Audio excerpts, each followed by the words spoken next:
Ahí voy, esperen, déjenme abro mi R.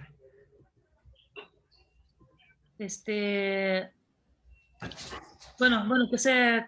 O tengo las gráficas ya. primero es la parte del VCF Tools. Ah, ok, sí. Entonces, nomás platícanos cuántos individuos te quedaron, cuántos loci te quedaron después de filtrar, cómo te afectó el filtrado de MAF. A ver, ahí voy, les voy a compartir, ¿eh?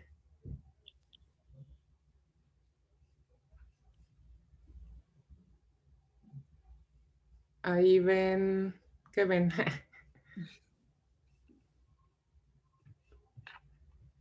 Es que no sé qué ven.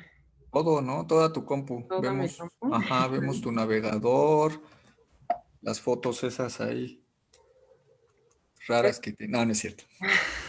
No, vemos toda tu compu. Este es los plots que saqué Ajá. Ok. con el MAF. Y este sin el MAF, ¿no? Ok. Entonces, Mm. pues podemos ver justamente cómo se reduce muchísimo la cantidad de heterocigosis, ¿no? Cuando no hacemos el MAF, pues tenemos, bueno, todavía la población del norte pues es la más diversa, pero de todas formas pues no llega ni siquiera a 0.1. Mientras que al hacer el filtro de MAF, pues tenemos una heterocigosis en la población del norte de 0.30. Ok. ¿Qué más era? La cantidad de los marcadores, ahí no tienes. ¿Cuántos fueron con y sin MAF? Sí, aquí lo tenía todo, pero...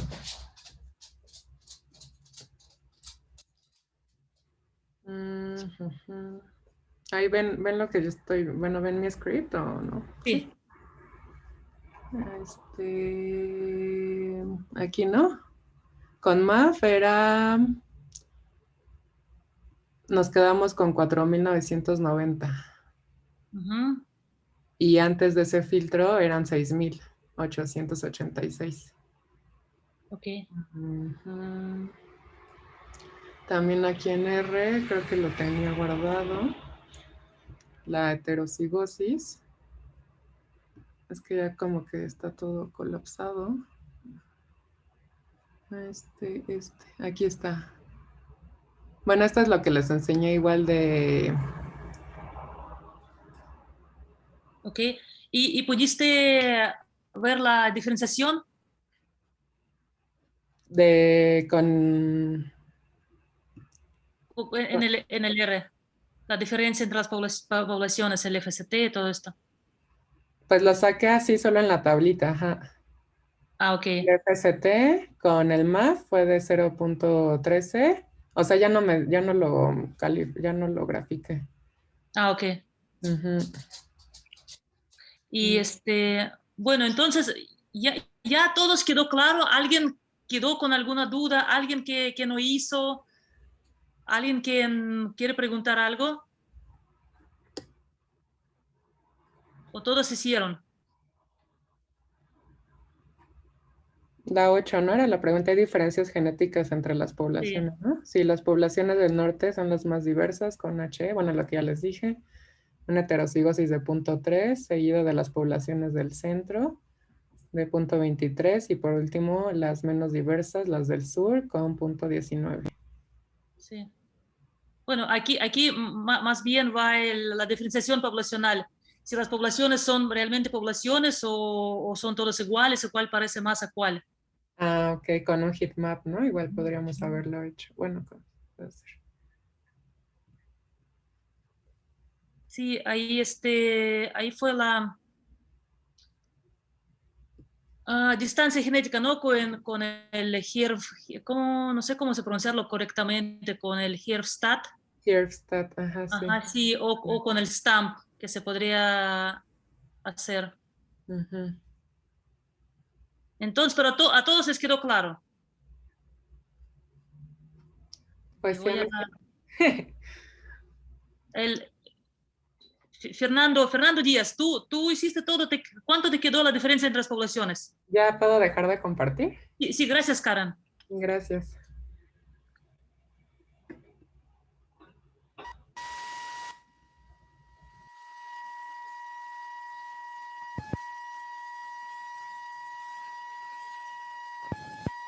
¿Todos oyen un ruido? Ah, Sí. ya. Creo Ay, que es pensé que era yo. creo que es el del Fernando, ¿no? El que cuando abrió su micrófono. Ok, entonces no se puede. ¿Qué más? Aquí. Ok. Ya mandó mensaje que no le sirve el micrófono. Bueno, el Diego. Sí, Diego. Yo la verdad no lo hice. ¿Y por qué entonces no dices nada? Ah, lo siento. Ok, bueno, ¿por qué no lo hiciste? ¿No lo hiciste porque no pudiste o no lo hiciste nomás por no hacer? Pues realmente, o sea, no lo hice porque no tuve tiempo. Ok. Bueno, ¿alguien levantó la mano? ¿Julián? Sí, yo al principio tenía muchas dudas y pues te mandé un correo para preguntarte qué podía hacer en un comando de R que pues había intentado introducir la información poblacional en el objeto genint y pues era algo creo que muy sencillo, pero yo no lo había notado. Finalmente, cuando me ayudaste, pues ya pude hacerlo todo, ¿no? Y pues no grafiqué mis resultados, pero sí obtuve una diferenciación entre las poblaciones, tanto con el método de Ney como con el FST. Ok, entonces, ¿puedes platicarnos si son diferentes las poblaciones? ¿Cuál es la más parecida a la cual? Pues sí encontré diferencia entre las poblaciones, entre las tres, de hecho, pero resulta que encontré que las más parecidas son las del sur y las del centro. Y después las del norte y las del centro, y finalmente las que más se diferencian entre sí son las del sur y las del norte, ¿no? Como obedeciendo al gradiente que habías platicado que hay en la península. Ajá, ok, muy bien. Entonces, ahí ya no hubo más dudas, ¿no? Y viste también la diferencia que hay si utilizas los datos filtrados o no filtrados. ¿Cómo se cambia la Sí, de distancia? hecho, yo al final me quedé con un número muy bajo de marcadores. Creo que fueron 1241 o algo así.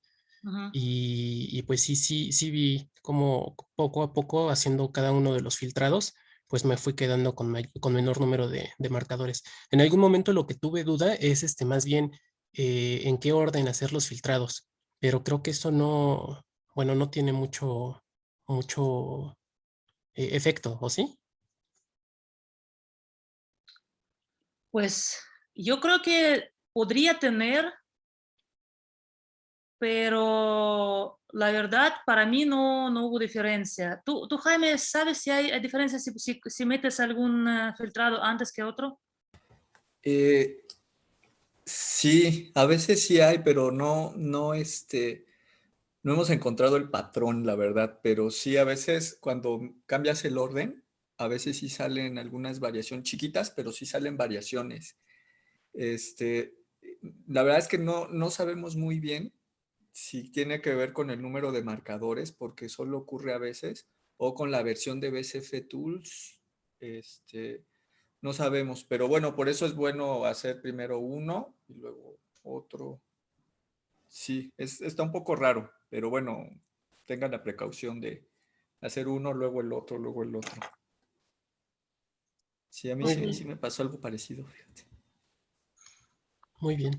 Y bueno, también tuve una duda al hacer un comando, porque, bueno, creo que este comando lo hice adicional a lo que nos pedías en la práctica, y es que la práctica la hice viendo la clase 7 de YouTube, y en un momento sacabas la heterocigosidad multilocus por individuo. Entonces, eso me parece que viene pues siendo como el porcentaje de losis heterocigotos que hay en cada individuo, ¿verdad? Sí. Así se tiene que interpretar. Sí, Muy pero bien. no creo que lo pudiste hacer. Pues yo sí obtuve una lista muy grande de valores de de porcentaje de heterocigosidad para cada individuo. Sí. ¿Podrías mostrar? Porque, a ver, ¿podrías mostrar en tu R? Sí, un momento. Por favor. Porque, ¿dónde está? ¿Dónde está? Está heterocigosidad. Y bueno, entonces yo creo que ahorita que vamos a ver esto y ya lo vamos a dejar. Ya quien no hizo, no lo hizo, pues ya no se puede ayudar quien no quiere que le ayude. Entonces, ya veo que sí, algunos tenían dudas, ya los resolvimos. Ya fue, creo que, útil. Entonces, ya no quiero que entreguen nada, pero que se quede así. Ya quien aprovechó, aprovechó. Oye, Monse dice que ella no logró hacer la parte de R. Ajá. Y ¿dónde en chat? ¿O? Sí, en el chat. ¿Y por qué? ¿Qué fue el...? Bueno, la verdad es que soy muy inexperta con el R y traté de seguir los comandos que habían en los videos y me salían puros errores. Entonces, pues no sé qué hacer. Yo creo que voy a escribirte los comandos que estoy usando y para ver si me puedes ayudar, por favor. Sí, sí, entonces sí, para ya, ahorita vamos al de Julián y ya me escribes entonces, pues desde lo primero. ¿Pudiste importar el archivo? Creo que sí. Ok. Bueno, entonces escríbeme, haz como captura de pantalla o donde sale el error y me lo mandas. Sí, gracias. No, de nada. Voy a compartir pantalla, ¿eh? ¿Dónde estoy? Aquí. Sí. Bueno, lo primero que hice fue cargar el paquete Inbreed y cargarla, bueno, meterme a la librería y llamarlo. Y después utilicé una función que es MLH. Esta función yo la vi en alguno de los videos que ya están subidos en la plataforma del curso. Bueno, más bien en YouTube. Bueno, ustedes me entienden. Y utilicé esa función y se la apliqué al objeto genint. Y lo que me dio es estos valores para los 21 individuos con los que me quedé.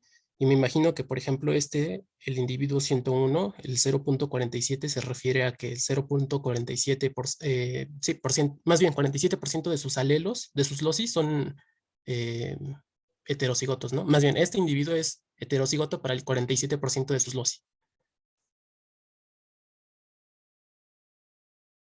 Ay, no te escucho. Sí, así es.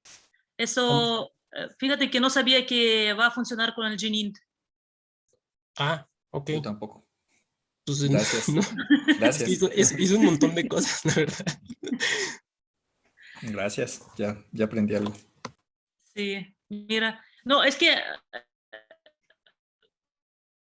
muy altos.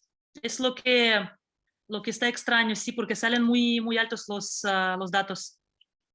Igual y no lo Entonces, hice muy bien, que digamos, ¿eh?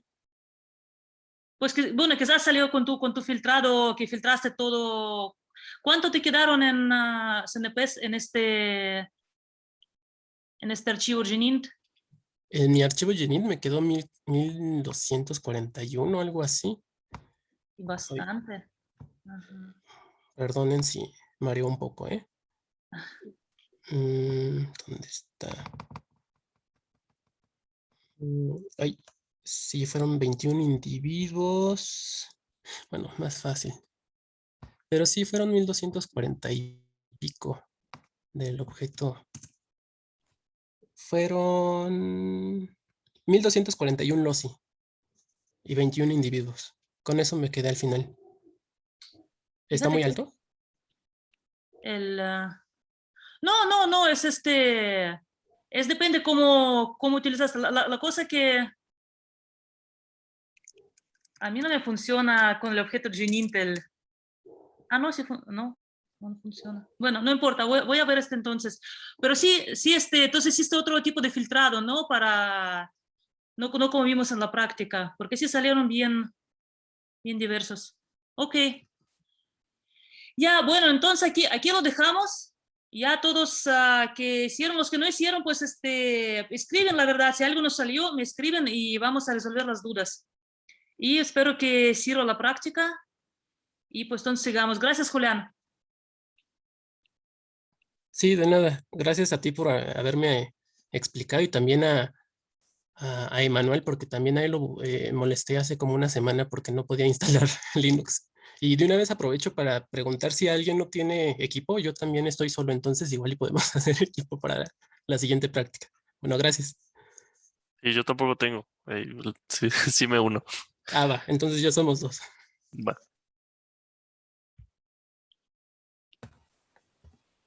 Pues muy bien.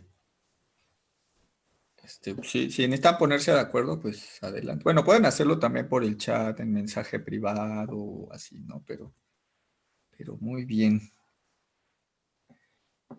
Listo. Bueno, pues ya, ¿no? Ya vamos a seguir.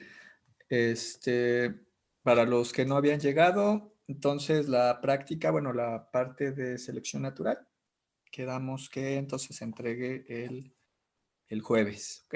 Por aquello de los problemas. Y pues listo, vamos a continuar, ¿no? Entonces voy a compartir esto que no encuentro. Es esta mera, de aquí, a ver si ahora sí le atino, ahora sí le atiné. Ahí ven mi pantalla, ¿verdad? En mi relajo, perfecto. Aquí es el del primero. Listo. Bueno, déjenme poner el cronómetro. Listo. Bueno, pues como siempre, muchas gracias por estar aquí. Vamos a continuar con nuestro curso. Entonces, como ya se han dado cuenta, el curso se pone cada vez más sabroso. Estamos haciendo cosas, que esta es la idea realmente del curso. Si bien es genética de poblaciones, la idea entonces ya más aplicado. Entonces ya estamos viendo, ya vimos métodos para obtener de manera, yo diría de manera responsable nuestros marcadores, ¿no? Con la práctica de Anastasia. Ya vimos métodos para evaluar selección natural también de nuestros datos y vamos a seguir ahora con la siguiente sección que, bueno, le pusimos genómica de poblaciones en el sentido de que son como estimados globales a nivel de población, pero vean que, bueno, tiene varias cosas. Entonces vamos a empezar hablando un poquito de FIS. FIS en este contexto de datos genómicos. Recuerden que vamos a hacer más hincapié en datos de representación reducida, le hace como GBS y SNPs, ¿no? Y todo esto. Vamos a después platicar un poquito de la estructura genética en datos genómicos y de análisis de asignación de genotipos, que realmente pues, estos dos van juntos, ¿no? Esto lo vamos a ver de manera conjunta. Luego vamos a platicar de flujo genético y al final vamos a ver un artículo que me parece que integra todas estas ideas, que es el artículo bueno, vamos a ver yo creo que dos artículos, uno que propuso Anastasia y el artículo de Jonás. Yo creo que estos dos artículos nos van a llevar una clase porque son artículos bien. Bueno, el de Jonás al menos está súper denso, ¿no? Pero creo que está interesante y justo creo que hace un resumen padre de todo lo que hemos estado viendo hasta ahorita, ¿ok? Pues bien, vamos a continuar entonces. Ahora vamos a platicar de un poquito de endogamia y vamos a hablar más allá de FIS, ¿no? En términos de la estimación de endogamia con nuestros datos. Entonces, esto y lo pasé para acá. Muy bien. Entonces, la FIS, ¿no? En los SNPs, lo que nos dice, para lo que sirve y lo que no nos cuenta, ¿no? Antes de empezar, pues primero vamos a hacer memoria bien qué son los coeficientes de endogamia y estas medidas de diferenciación. Recuerden que estas medidas fueron desarrolladas hace mucho tiempo, ¿no? Bueno, aquí la fecha la tiene en 1951, pero de hecho las primeras aproximaciones las hizo Wright desde mucho tiempo antes. Muchos de estos índices generalmente decimos que fue Wright, pero también Malecot tuvo mucho que ver en el desarrollo y sobre todo en la interpretación y aplicación de estos índices. Pero bueno, ¿se acuerdan de sus clases de genética de poblaciones que los coeficientes F es una manera de medir cómo se distribuye la variación genética en una escala jerárquica en las poblaciones, ¿no? Es básicamente lo que hace. Lo que hace es considerar entonces un nivel global que vendría siendo total, la T, en subpoblaciones, que es la S, y a nivel individual, ¿no? Y de ahí vienen los nombres de los 3 coeficientes, FST, FIT y FIS. ¿Okay? Estos son los estadísticos F. Se les suele llamar de distintas maneras. FST de repente se le llama índice de fijación, aunque de repente también a la FIS se le suele llamar fijación. Entonces, siempre es importante que seamos explícitos cuando nos estamos refiriendo, ¿no? FST, FIS y FIT. Que FIT realmente la usamos relativamente poco. ¿Okay?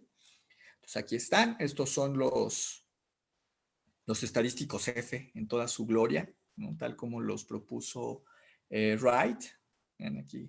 Bueno, esta es la conclusión matemática a la que llega, pero realmente el desarrollo matemático es bastante más completo. Pero vean que es muy bonito y aparte es muy elegante, ¿no?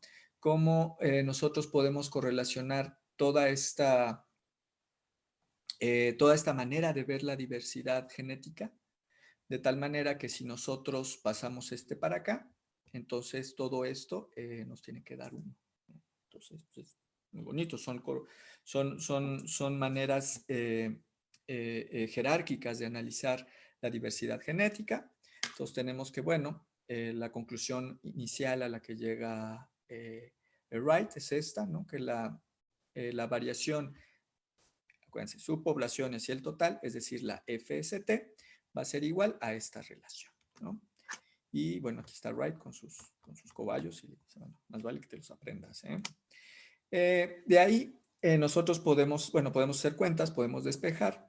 Y para el 77, cuando hay el desarrollo de marcadores moleculares, sobre todo los marcadores moleculares que tienen más alelos para cada uno de los LOCI, es decir, pues, puede ser las isoenzimas, se hace una extensión de estos estadísticos para muchos marcadores, que en esencia se quedan igual, pero bueno, vale la pena mencionarlo, de tal manera que tenemos la FIS, la FIT y la FST. Nuevamente, tomen en cuenta siempre estos subíndices, ¿no? Esta es la individual contra la de las subpoblaciones, de tal manera que entonces tenemos la heterocigosis de las subpoblaciones, o en este caso puede ser el promedio de las subpoblaciones o por subpoblación, generalmente se toma así, menos lo que vendría siendo la heterocigosis individual, es decir, la heterocigosis observada. ¿Okay?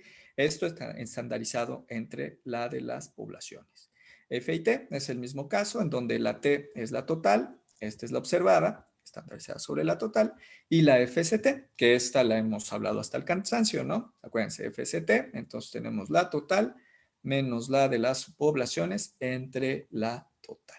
Tal manera, entonces, que generalmente nosotros vamos a trabajar únicamente con estas dos. La FIT la solemos utilizar, pero más bien se utiliza como para medida de desviaciones de las proporciones de Hardy-Weinberg.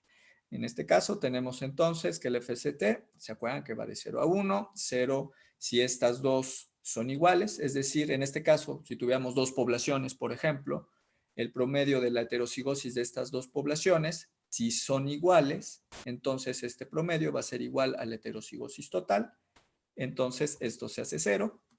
O bien, si estas son muy diferentes, pues esto se hace 1, ¿no? Por ejemplo, si esta fuera de 0 o muy cercana a 0, entonces tendríamos que el FST se hace muy grande, ¿no? Pero ahorita entonces el que nos interesa justamente es la FIS, que también conocemos como el índice de endogamia. Índice de endogamia, para los cuates, ¿no? ¿Se acuerdan de las clases entonces de genética de poblaciones? Este es el modelo Hardy-Weinberg original. De aquí para acá, este es el modelo básico. Aquí lo que hacemos nosotros es integrar esta F. ¿Se acuerdan que esta F va a ser la proporción de alelos que son idénticos por ancestría? Es decir, podemos tener un individuo que es homózigo en un momento dado, pero que va a ser homózigo porque sus papás bueno, sus ancestros tuvieron un apareamiento y entonces las dos copias que tienen este estado homózigo provienen del mismo ancestro, ¿no? Entonces, lo único que hacemos entonces a Hardy-Bamberg es agregar entonces esta fracción de alelos que son producidos por apareamientos no aleatorios, es decir, que son idénticos por ancestría o identity by descent en inglés, y entonces se lo agregamos a nuestro modelo y de ahí, si nosotros despejamos aquí en la heterocigosis, obtenemos esto. Así de bonito, así de sencillo, ¿vale? Entonces nosotros podemos despejar la F, nuevamente acordándonos que esta vendría siendo la proporción de alelos que son producidos por apareamientos no aleatorios, es decir, esto ya nos está directamente cuantificando la cantidad de endogamia que nosotros tenemos en un sistema y va a ser simplemente la relación de lo que nosotros estamos observando, la heterocigosis que nosotros estamos observando, entre lo que nosotros esperaríamos en Hardy-Bamberg. Es decir, la heterocigosis observada entre la esperada, 1 menos esto. O bien, dicho de otra manera, esta de acá. ¿Ok? Muy bien. Aquí está, ¿no? Y quien tenga curiosidad, pues haga sus cuentitas, ¿no? Esta es la conclusión. Entonces, vean que el modelo es extremadamente sencillo, es intuitivo, es muy lógico, y sobre esta lógica tenemos que mantener ahorita nuestras ideas, porque vamos a ver si esta manera de evaluar la endogamia realmente funciona o funciona muy bien para microsatélites, pero ¿qué nos puede decir a nivel de SNPs? Cuando nosotros tenemos una cantidad masiva de marcadores, ¿funciona igual? ¿Nosotros la podemos interpretar de la misma manera? Son preguntas importantes, ¿no? También esto, bueno, esto es fundamental, también lo voy a remarcar porque a mí siempre, pues no siempre, pero me suelo equivocar bastante. Tenemos la FIS, ¿no?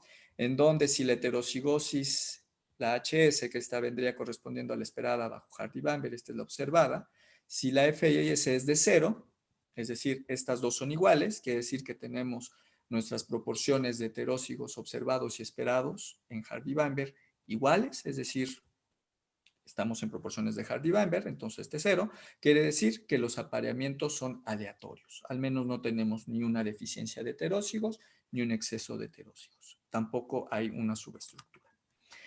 Si la FIS es positiva, quiere decir entonces que la heterocigosis esperada es mayor que la observada. Esta FIS entonces se va a volver positiva y quiere decir que hay menos heterocigos observados de lo que nosotros esperamos, es decir, hay una deficiencia de heterocigos y esto quiere decir que hay endogamia. O bien, también puede ser causado por una subestructura causada por un efecto Baro. ¿Okay? Por otra parte, si la FIS es negativa, quiere decir que hay más heterocigos observados, es decir, hay un exceso de heterócigos. Esto puede ser causado por un cuello de botella muy reciente y por apareamientos ordenados, es decir, apareamientos no aleatorios, pero en donde hay, por ejemplo, puede haber un apareamiento en donde se le da preferencia a aparearse con el que es distinto, ¿no? Como suele pasar, por ejemplo, en las plantas, todas las plantas que tienen sistemas de autoincompatibilidad para evitar la autocruza. Entonces, bueno, es común ver FIS negativas, ¿no? Entonces, otra vez, 0, estamos en proporciones de Hardy-Bamberg, no hay endogamia. Si es positiva, nosotros tenemos una deficiencia de heterócigos. Si es negativa, un exceso de heterócigos, ¿no? Se dan cuenta que de repente es un poquito contraintuitivo porque es en el sentido contrario de los signos. Pero así es y así funciona, ¿ok? Préndanselo. Bien, entonces, tal como lo dijo Wright en 1922, miren, perdón, aquí falta un H, el coeficiente de endogamia también nos da la proporción de heterocigosis de un individuo que es reducida por endogamia. Está muy bonito, ¿no? Porque justamente lo que nos habla entonces es esta reducción de la heterocigosis causada únicamente por la endogamia, por los apareamientos no aleatorios, y esto nos va a llevar entonces a una pérdida proporcional de diversidad genética. ¿Okay? Entonces, en general, las desviaciones de FIS del índice de endogamia, o digamos de manera tradicional, se interpretan generalmente en términos de endogamia. A veces también, o no tan seguido como debiera, se interpretan en términos de estructura. Acuérdense del efecto Balloon, puede ser bastante importante. Y se le da también una interpretación en términos de sistemas de apareamiento. Otra vez, como lo que habíamos platicado, ¿no? Podemos tener entonces especies que tienen niveles de endogamia altos. Vamos a esperar entonces FIS altas, FIS positivas. Y por otra parte, en especies que tienen sistemas de autocompatibilidad, generalmente esperamos FIS negativas. ¿Okay? Así es como en general o solíamos interpretar la FIS. Si recuerdan también las clases iniciales, así como también incluso lo que ya hemos visto también con Anastasia, pues pueden haber errores de genotipificación, ¿no? Por eso de ahí la importancia de hacer estos filtros, alelos nulos, alelos dropout, alelos fijos y artefactos de amplificación, o más bien artefactos técnicos. Esto ya se sabía, hay varias pruebas nuevamente de microsatélites y enzimas, pero también los SNPs, ¿no? No están exentos de esto. ¿Se acuerdan de esta tabla? La hemos visto ya varias veces. Y algo que también es interesante es que la FIS, estos artefactos técnicos se ven reflejados en la FIS, ¿no? De ahí que también es importante estimarla, ¿no? Por ejemplo, problemas de coverage nos pueden dar como de cobertura, nos pueden dar problemas de falsos homózigos, siempre es el coco de siempre, ¿no? Los alelos nulos, ¿no? En donde que realmente podemos tener una posición que es heteróziga, pero la perdemos únicamente porque no la recuperamos. En el caso de secuenciación masiva es porque la profundidad probablemente no sea lo suficientemente alta, entonces perdemos a uno de los alelos y no logramos detectar entonces los heterózigos, etcétera, ¿no? Entonces, bueno, además, cuando nosotros estamos trabajando con nuestros SNPs y estamos estimando una FIS, por eso también siempre es importante estimarla, porque pues también nos está contando cosas de la naturaleza de nuestros datos, incluso nos puede estar indicando problemas con estos mismos, ¿ok? Esto también ya lo habíamos platicado, pero miren, esto es nuevamente cuando no tenemos filtros. ¿Se acuerdan de esta? Incluso tenemos una pequeña práctica en donde tenemos los datos sin filtros, hasta con el filtro de desequilibrio de ligamiento, y pues pasan cosas bien chistosas, ¿no? Tanto así que pasamos de un valor de 0.9 a un valor de 0.9 negativo, ¿no? Es decir, pasamos de una deficiencia de heterózigos a un exceso de heterózigos con el mismo set de datos, pero únicamente aplicando los filtros adecuados, ¿no? De limpieza. Siempre vamos a hacer. No sé si esta sea la última vez que hacemos énfasis en esto, pero si lo hacemos es porque de verdad sí es bien importante. Ok. Pues bien, vienen entonces preguntas importantes. ¿Qué información entonces nos dice la FIS? Pues por ahorita, como ya platicamos, pues es fundamental para descubrir y mitigar sesgos técnicos. ¿Okay? Eso es fundamental. Ya lo vimos, ya vimos la señal, pero viene el punto importante. Bueno, pero ¿qué nos dice de la biología? ¿La podemos seguir interpretando en los términos clásicos? Por ejemplo, en este paper de las yucas, algo que llama mucho la atención es este datito acá, que se ven acá. Miren, las FIS son altísimas. 0.5, 0.57. Y aquí tal cual, pues fue definido como el coeficiente de endogamia. ¿Okay? Vienen preguntas interesantes, ¿no? La primera es, bueno, ¿el sistema naturalmente tiene endogamia? Sí, pero ¿puede explicarse estos valores únicamente por la endogamia? Pues no, porque en un sistema como este, en donde nosotros tenemos 3 especies y por la naturaleza del análisis, en donde el interés era ver la hibridación entre dos especies, en este caso era Yucca válida y Yucca capensis, y se quería ver una población que era sospechosa de hibridación.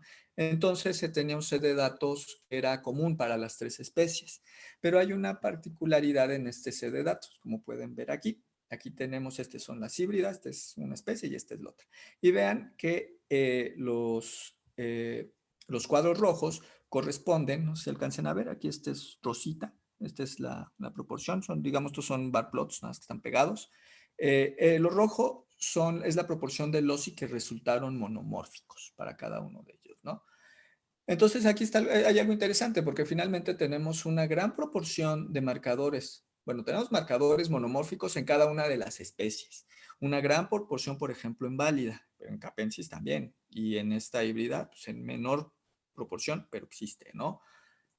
¿Qué es lo que pasa si nosotros tenemos una especie y nosotros dejamos un montón de marcadores monomórficos? Cómo estos contribuyen a la diversidad y cómo estos van a su vez contribuir a la FIS. La pregunta interesante, ¿no?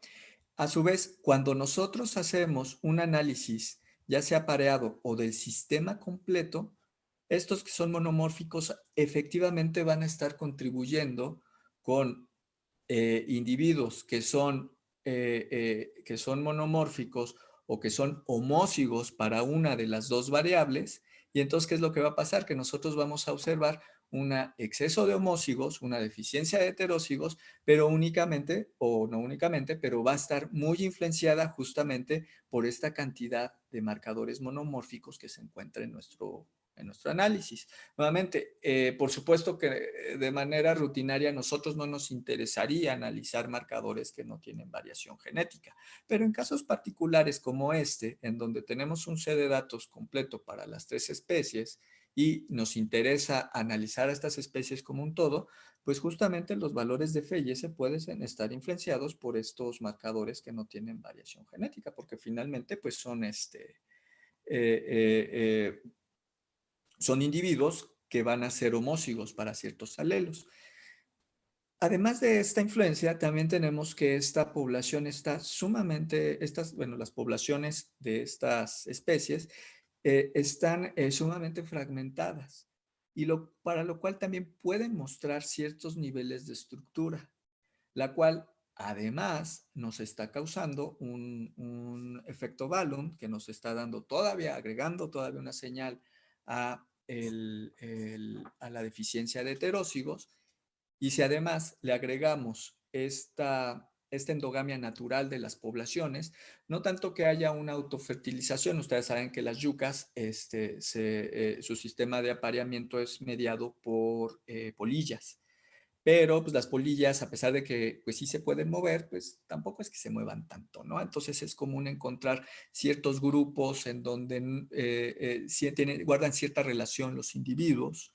Entonces, pues tenemos unas señales mezcladas, ¿no? Que justamente también nos pueden dar entonces estas señales. ¿Qué es lo que podemos ver, por ejemplo, aquí? Pues justamente eso, ¿no? Entonces que la FIS no solo nos está hablando de la endogamia, sino entonces nos está hablando de otras más cosas, ¿no? Nos está hablando incluso de procesos demográficos, nos está hablando entonces también de la subestructura, nos está hablando entonces de cosas como esta, ¿no? De que estamos metiendo demasiados marcadores monomórficos a nuestro sistema, ¿no? Bueno, monomórficos o que dan como resultado un exceso de individuos que van a ser homózigos para ciertos marcadores, ¿no? Como este caso, imagínense, si apilamos todos estos rojitos, pues nos dan un montón, ¿no? de homózigos. Pero bueno, vienen preguntas aparte interesantes, ¿no? Ok, acuérdense también cuando nosotros comenzamos, ¿no? La diferencia entre genética de poblaciones y lo que nosotros queremos llamar genómica de poblaciones. Cuando inicialmente se considera que la diferencia es que, bueno, es que una utiliza microsatélites y la otra utiliza SNPs, ¿no? Una utiliza poquitos marcadores y otra utiliza muchos. Pues no. Vienen también otras de las preguntas, bueno, ¿qué otros análisis, qué otras preguntas le podemos hacer a nuestro set de datos cuando nosotros estamos hablando de endogamia y cuando nosotros tenemos SNPs, ¿no? Entonces, pues, ¿Qué nos dice FIS? Bueno, ya sabemos. Fundamental para descubrir y mitigar sesgos técnicos, por supuesto, pero también nos da información acerca de la distribución de la diversidad, ¿no? Como lo que ahorita platicamos, la efecto Balund. Ok, pero ¿qué hay de la endogamia, no? ¿Qué más podemos saber? ¿Realmente nos está hablando de la endogamia? La pregunta es interesante. Si la FIS solita funciona para describir la endogamia en un sistema, aun cuando estamos trabajando con toda esta cantidad de SNPs, que pueden estar influenciados por un montón de cosas además. ¿Qué será? ¿Puede ser? No puede ser. Entonces, vamos a ver un ejemplo práctico de la estimación, práctico en el sentido que yo lo voy a hacer. Les voy a mandar los scripts, bueno, más que scripts son las líneas de comando, por si ustedes quieren hacer estos análisis. Ahorita platicamos un poquito más. Pero vamos a verlo de manera práctica, ¿no? Vamos a estimar entonces la FIS en este sistema. Son 3 especies de calabaza, son GBS, son alelos obtenidos con un genoma de referencia, fueron filtrados por calidad. Aquí están los filtros que usamos, una profundidad, bueno, primero es que todos los marcadores sean bialélicos, que tengan una profundidad mínima de 15x, el límite de missing data es 0.20, digamos que el límite ahí casi mínimo, pero bueno, aquí está, frecuencia alélica mínima, Hardy-Weinberg, etcétera, ¿no? Y bueno, y desequilibrio de ligamiento relativamente controlado. Listo. Pues bien, son estas las 3 especies. Pueden ver, son especies de calabaza silvestre. Estos datos no se los puedo compartir porque no están publicados, aparte no son míos, realmente ahorita son de la Conavio, ¿no? Entonces estos no los puedo estar distribuyendo, no por ahora, hasta que estén publicados. Pero vean, bueno, son distintas especies silvestres. Los que conozcan las calabazas silvestres, bueno, pues son herbáceas, generalmente son rastreras. Por ejemplo, radicans, miren, aquí está su distribución, espero que alcancen a ver los puntitos rosas, tiene toda esta distribución, aunque es una distribución relativamente amplia, pero también esta distribución es bastante fragmentada, ¿no? Aquí en el centro de México. En los colores representan la cantidad de diversidad, ¿no? Por ejemplo, también tenemos cordata, que se distribuye en Baja California. Bien, aquí está, tenemos nuevamente en el centro, tenemos las poblaciones, estas también se encuentran fragmentadas, aunque también cabe señalar que la fragmentación de las poblaciones puede ser por causas naturales, pero también por perturbación antropogénica, ¿no? Y tenemos esta que es fetidísima, que esa sí tiene una distribución continua impresionante, sobre todo en la carretera de Querétaro, por ejemplo. Cuando ustedes vayan a la carretera de Querétaro, vean luego, ya ven que hay 2 carriles, van a una zona donde hay dos carriles, luego hay como una como zanja así en el centro, ahí todo eso está lleno de estas plantas, ¿no? Que tienen esta flor fetidísima. Y aparte huele feo la hoja, por eso se llama fetidísima. Pero bueno, aquí bueno, justo no tenemos de Querétaro. Bueno, por ahí también hay. Tiene esta distribución y nuevamente, bueno, tenemos que hay fragmentos, ¿no? La dispersión también de estas calabazas pues varía mucho dependiendo el tipo de polinizador, por ejemplo, sobre todo para dispersar los gametos, pero también muchas se dispersan, por ejemplo, con ríos o con cuerpos de agua. Por ejemplo, en Baja California, cuando llega a llover, pues se hacen literalmente ríos y estos pues se llevan a los frutos. Los frutos cuando se secan son sólidos y se los lleva la corriente y literalmente los puede dispersar, pero muchísimo, ¿no? Muchísimos kilómetros. ¿Okay? Entonces, estas 3 es el mismo género, están más o menos emparentadas y pues resultan un buen sistema para ver cosas de endogamia, ¿no? Porque a pesar de que tienen estas distribuciones tan amplias y tienen distintos niveles de dispersión, pues nosotros esperamos que hayan distintos niveles de estructura, ¿no? Que pueden también estar entonces afectando la cantidad de endogamia que haya en sus poblaciones. Pues bien, vamos a ver, aquí están los datos, son 3,000 SNPs para esta, 1,500 para las dos, casi el mismo número para estas dos, y aquí tenemos los niveles de diversidad, son niveles de diversidad bastante altos. Hay que considerar también que, bueno, es todo el intervalo de o prácticamente todo el intervalo de distribución de las especies, es decir, casi tenemos captura, o eso queremos pensar, que casi tenemos capturada toda la diversidad genética de estas especies. Y bueno, esta tiene un poquitito más de diversidad, ¿no? Pero bueno, es bastante parecida. Entonces, pues, vamos a ver qué pasa, ¿no? Si estimamos, por ejemplo, la FIS.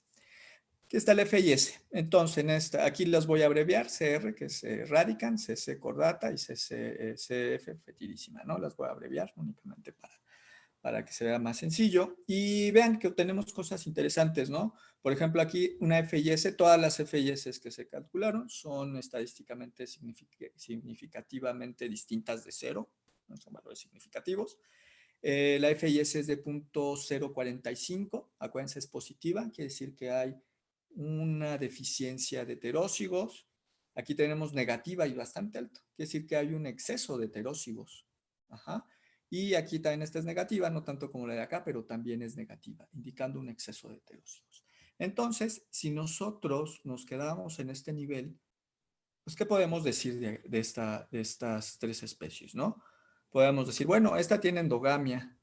Ajá. Ok, poquita o mucha, pues, no sé, por el valor, pues como que poquita, ¿no? Pero tiene endogamia. Y, por ejemplo, les pregunta, bueno, ¿y esta tiene endogamia? Pues no, ¿no? Pues no, es lo que nos dice FIS. Ok, ¿y esta tendrá endogamia? Pues creo que tampoco, ¿no? ¿O alguien tiene alguna opinión distinta? Bueno, creo que en términos así de genética de poblaciones clásico, creo que estamos bien. Bueno, pues vamos a ver qué pasa si nosotros llevamos un poquito más los análisis de endogamia, un poquito más allá de la FIS. Y vamos a ver cómo se comporta cuando nosotros las comparamos con otros estimaciones que acuérdense, estamos hablando de genómica de poblaciones. Tenemos entonces que llevar estos análisis a preguntas que nos lleven un poquito más allá, porque al final, aun cuando estos son estimaciones que son sumamente robustas, que son sumamente útiles, se dan cuenta que estamos reduciendo la información de todos estos marcadores, de los 20 cromosomas que tienen estas especies, pues lo estamos reduciendo a este numerito. Y acuérdense, preguntas interesantes. ¿Todo el genoma se comporta igual? ¿Todas las regiones esperamos que se comporten igual? ¿Será? Pues bien, vamos a empezar. Entonces, acuérdense que ahorita de lo que estamos hablando, además de la FIS, es de la endogamia, ¿no? Tenemos también siempre en mente qué es lo que estamos, porque estamos hablando de exceso de heterócigos, estamos hablando de la FIS, estamos hablando que de la significancia, sí, pero realmente lo que ahorita nos interesa de lo que estamos hablando es precisamente de la endogamia. La endogamia, recordando, ¿no? Que es el apareamiento de individuos o gametos relacionados por ancestría, ¿no? Es un poco ambiguo porque, bueno, podríamos llevar al absurdo esta definición y decir, bueno, pero en el extremo, pues todos los individuos o los seres humanos tenemos un ancestro, entonces tenemos alguna relación de ancestría. Sí, pues, pero bueno, estamos hablando de ancestría en términos familiares, ¿no? Esta definición es un poquito más, bueno, aunque es un poquito, no es tan clara, pero a mí me gusta un poquito más, ¿no? La endogamia se da cuando los individuos que se aparean se encuentran más cercanamente relacionados que aquellos que fueran tomados al azar, ¿no? Lo cual también me parece estas dos nos resumen entonces en términos de genética de poblaciones, en términos de variación genética, cómo podemos definir la endogamia, ¿no? Sería entonces el apareamiento de individuos que se encuentran relacionados por ancestría, que se encuentran más cercanamente relacionados que aquellos que fueran tomados al azar. Listo, ¿no? Muy bien, pues vamos a empezar. Vamos a ver, por ejemplo, qué otras opciones tenemos, ¿no? ¿Se acuerdan de sus clases también de endogamia? Platicamos del relatedness. El relatedness tiene varias definiciones, ¿no? La definición más general puede ser su interpretación como la fracción de alelos idénticos por ancestría que comparten dos individuos. Simpático, es decir, el relatedness se puede definir como esta fracción de alelos que tienen y que provienen de un ancestro, ¿no? Es decir, yo soy homózigo para estos y soy homózigos porque mis papás me los heredaron y eran parientes, ¿no? Este coeficiente, de la manera más tradicional, es 2 veces igual al coeficiente de endogamia en una descendencia posible. Claro, esto va a depender de la manera de estimar el relatedness, pero esto lo puse porque justamente nos regresa entonces a las definiciones originales de endogamia que habíamos platicado nuevamente. Entonces, esta es una manera distinta de estimar endogamia, por supuesto, porque estamos considerando entonces la ancestría de los alelos, pero además estos coeficientes están relacionados con el coeficiente de endogamia.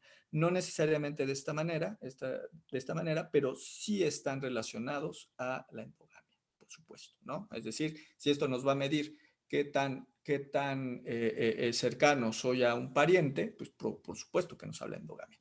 Entonces, ¿qué pasa si nosotros estimamos el relatedness en estas muestras? Aquí están los valores de F y S para cada una de las especies. El método que utilicé fue este.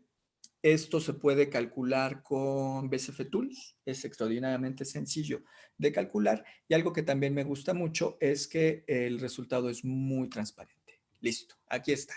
Estos son los niveles de relatedness. Entonces, estos se estiman de manera pareada entre los individuos. Tenemos un valor que va de 0 a 0.5, de 0 o de 0.06 a 0. Quiere decir que no hay parentesco. Por ejemplo, este de 0.16, bueno, de este valor que sería como el rosita, quiere decir que tiene un parentesco en tercer grado, en segundo grado. De 0.25 ya es entre hermanos o bien padres e hijos. Y de 0.5 soy yo mismo, ¿no? Sería autofertilización. Bueno, más bien sería yo mismo, sería como mi clon, ¿no? Entonces, lo que hacen estos análisis es efectivamente evaluar cuánta variación genética hay en una muestra. Se compara entonces cómo se relaciona esta variación genética con uno mismo, con el mismo individuo, y en función a esto se puede obtener entonces una estimación de la relación de los demás individuos en función de sus homocigosis para ver qué tan emparentados están. Así de sencillo, de 0 a 0.5. Y ven, miren, qué bonito, están para las distintas especies. ¿Qué ven aquí primero? ¿Recuerdan? Este es el que salió, este es Cucurbita radicans, la que salió con más endogamia, que digamos, bueno, tiene endogamia, pero tiene como que poquita endogamia. Ven aquí, mira, está bonito. Vean que, por ejemplo, esto es una localidad, bueno, alcanzan a ver, pero no importa ahorita. Vean que tiene un cuadrote así rojo, quiere decir que todo lo que vive aquí pues es pariente y tiene niveles altos de endogamia. No de 0.5, de 0.5 sería este color ladrillo, pero sí tiene niveles altos. Quiere decir que muchos de estos individuos tienen una relación de parentesco muy cercana. Vienen otras cosas interesantes, por ejemplo, vean, aquí esto amarillito, quiere decir que estos individuos de esta localidad además se encuentran emparentados con todos los demás. ¿Qué quiere decir? Pues que además probablemente tengan muy poca diversidad genética y a lo mejor esta población en particular acaba de divergir de las demás posagénicas, ¿no? De la posagénica total, digamos. Entonces, ¿qué pasa? Bueno, que de entrada tiene poca diversidad, va a estar emparentado con el resto de la posagénica, con el resto de la especie, pero además, ella solita, como tiene poca diversidad, pues va a ser muy endógama. ¿Por qué? Porque inevitablemente los apareamientos se van a dar ahí. Y esto también nos sugiere que puede estar aislada. Bien, qué bien. Por ejemplo, aquí, vean, tenemos distintos cuadritos en donde el color es un poquito más alto. Por ejemplo, en este también ya va este color moradito que también nos sugiere altos niveles de endogamia, no tan altos, pero sí. Entonces, vean que hay estos cuadritos, que eso sugiere que hay endogamia. Sí hay endogamia, pero ¿cómo es esta endogamia? Esta endogamia es a nivel local, entre los individuos que se encuentran en una misma localidad, en un mismo lugar. Mientras que si comparamos estas poblaciones, miren estos cuadritos, cuando los comparamos con el resto de la muestra, vean que los colores son muy tenues o de plano blanco, se pierde esta relación. Entonces ahí viene una pregunta, la pregunta inicial. ¿Hay endogamia en esta población, en esta especie, perdón? Sí, hay mucha o poquita. Pues no sé, depende, ¿no? Por supuesto que hay, pero la endogamia se está dando entonces a nivel local, no al nivel de toda la especie. Bueno, considerando esta población, pues sí, ¿no? Sí hay como un poco de endogamia a nivel de toda la especie. Vean cómo se distribuyen los patrones, ¿no? de endogamia. Vamos a la siguiente, esta, que es cordata. ¿Se acuerdan que esta es la que habíamos dicho? No, esta sí no tiene nada de endogamia, al contrario, tiene un exceso de heterócigos. ¿Quién sabe qué procesos están pasando por ahí? Bueno, sí, más o menos sabemos, pero bueno, son otros procesos. Pero ¿qué pasa con la endogamia? Miren, ¿qué ven? Hay una asociación así local. Bueno, aquí cabe señalar que los individuos están ordenados por localidades, no están marcadas porque ahorita no es tan relevante, pero pues medio sí se ve, pero pues más bien parece que los individuos sí están relacionados, pero más o menos están tampoco mucho relacionados, pues toda la población, ¿no? O sea, tiene, a pesar de que es una distribución bastante amplia, bueno, pues acuérdense, miren, es toda Baja California, estos, como ¿cuántos kilómetros son? Va a ser como 800 kilómetros, algo así. Se comportan más, son más o menos igual de parientes, ¿no? Entonces viene otra pregunta. Ok, ¿y esto quiere decir que hay endogamia o no en esta población? ¿Ves? La pregunta se pone más complicada, ¿no? ¿Por qué? Porque finalmente, si hay una fracción de individuos que al compararlos entre ellos resulta que no están emparentados, pero hay otras fracciones que parece que sí. Pero además, no solo eso, sino que parece que toda la especie se comporta más o menos parecido. ¿Esto qué nos dice además? Pues que efectivamente puede haber procesos de migración o más que de migración, de dispersión, que son realmente a largas distancias, ¿no? A tal grado que un individuo que se encuentra en la parte de hasta acá, pues sí tiene un cierto parecido con el que se puede encontrar hasta acá abajo, ¿no? ¿Se ve hasta acá? Interesante. Entonces, otra vez la pregunta, ¿hay o no endogamia entonces en esta especie?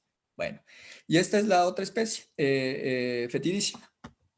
Nuevamente tenemos un patrón similar al de cordata, de radicans, no tan marcado, no, el nivel de endogamia no es tan alto, bueno, el nivel de parentesco, porque no estamos hablando, bueno, estamos hablando de endogamia, pero ahorita estamos hablando de relatedness. Pues sí, tenemos entonces que a nivel local estas se parecen, hay una historia similar entonces donde probablemente estas tengan poca diversidad y esa poca diversidad dé la señal de que están emparentadas con todas las demás, pero ¿qué pasa con el resto de la especie, de las localidades? Pues vean, está prácticamente blanco, a nivel local pues como que sí se llegan a aparecer, pero en general pues tenemos blanco, donde realmente no están emparentadas, están menos emparentadas que todas las que están en la península. Entonces viene otra vez la pregunta, ¿no? ¿Hay endogamia o no hay endogamia en esta población, en esta especie? Otra vez, bueno, entonces va a depender también del sistema y por ejemplo, aquí podemos decir, ¿hay endogamia?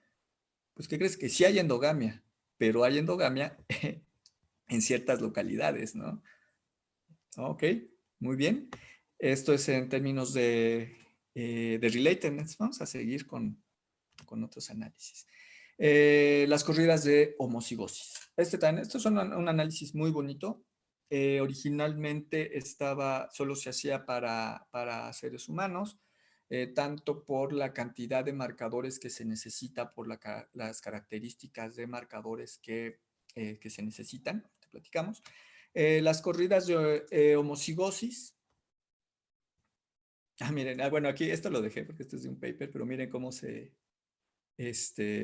define endogamia. El matrimonio dentro de una población o comunidad. Bueno, ok, hay definiciones de endogamia, ¿no? Bien, las corridas de homocigosis entonces se definen como regiones contiguas del genoma en donde un individuo es homózigo en todos sus sitios. Bonito, otra vez. Entonces va a ser una región que tiene el genoma en donde todos sus marcadores, en este caso ya pensemos en los SNPs, todos van a ser homózigos. Esto viene de que si nosotros tenemos padres que se encuentran, que son iguales o que se encuentran cercanamente emparentados y ellos se aparean, se dan cuenta entonces que todos los alelos que nosotros vamos a tener que sean iguales en el papá y en la mamá, pues van a ser homózigos y nos lo van a heredar al hijo y entonces todos estos van a ser homózigos por ancestría. Y entonces lo que nosotros además esperamos es que si hay este proceso de apareamiento, que vamos a tener entonces son bloques muy grandes en donde todos los marcadores van a ser homózigos, causados justamente por los apareamientos entre individuos que están emparentados. ¿Okay? Después de varios años, cuando se empieza entonces a desarrollar las técnicas de secuenciación, se hace una extensión de este modelo para poder trabajar con otros organismos, pero además sin la necesidad de tantos marcadores. Este es uno de los primeros artículos que sacaron con esta técnica, en donde se ve muy claramente en los IBEX son animales padrísimos, se hace una correlación con la poca diversidad que hay y estos altos niveles de endogamia, y se ven entonces reflejados en estos bloques de homocigosis. Vamos a ver cómo se ve. Esto también es para Chordata, si no mal recuerdo. Este es por cada uno de los cromosomas. Ahorita vamos a platicar un poquito más, pero miren, así es como se ve. Este es el cromosoma 1, este es el cromosoma 7 y este es el 20. Bueno, yo apenas veo, espero que ustedes vean un poquito mejor. Bueno, el método es lo de menos, se llama consecutive runs. Y miren, aquí son bloques de 10 SNPs homózigos en un fragmento de 100.000 pares de bases, ¿no? Es decir, si en 100.000 tenemos 10 SNPs homózigos, se dan cuenta que aunque puede sonar poquito, encontrar 10 SNPs homózigos únicamente por azar sería bastante raro, ¿no? Tendría que ser una especie que tiene muy poca diversidad o cuellos de botella, que después platicaremos que esto se puede asociar también a eventos demográficos, a tamaños efectivos pequeños. Pero vean, entonces, este es el gráfico, la distribución de estos bloques de homocigosis en toda la población, en toda la especie, perdón, para Chordata, a lo largo de los cromosomas.